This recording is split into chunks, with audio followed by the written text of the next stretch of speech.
IDF forces near Gaza. Spokespersons Unite Egypt and Jordan on Friday criticized Israel following the deaths of Gazans who marched in large numbers to the Gaza-Israel border and clashed with IDF soldiers.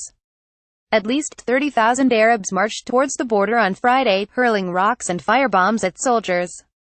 The Gaza Health Bureau said 15 Arabs were killed in the disturbances and that more than 1,400 were injured.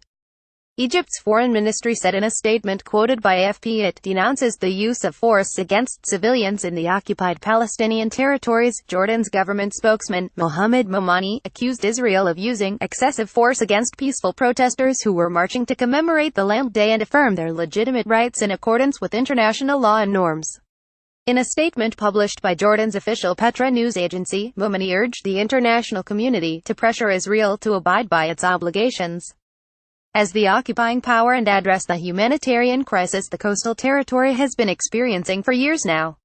He warned that failure to find a just and comprehensive solution to the Palestinian issue will further exacerbate despair and fuel extremism and violence and ultimately serve the terrorist agenda.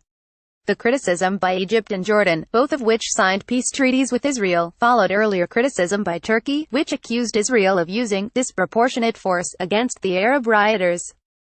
Palestinian Authority (PA) Chairman Mahmoud Abbas blamed Israel for the deaths of the rioters, claiming that the occupation army attacked nonviolent demonstrators who went out to mark Land Day and to emphasize that they adhere to the right to self-determination. The UN Security Council announced it would hold closed-door talks later on Friday about the situation in Gaza.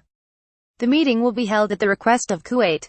Ahead of the meeting, Israel's UN ambassador Danny Danon said, "As we warned, the so-called peace march today turned out to be a well-organized and violent terror gathering funded by Hamas.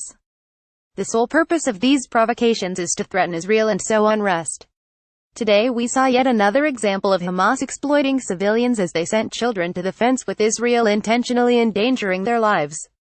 The international community must not be deceived by Hamas' attempts to conceal their crimes, added Danon. Eretz Shiva's North American desk is keeping you updated until the start of Shabbat and Passover in New York.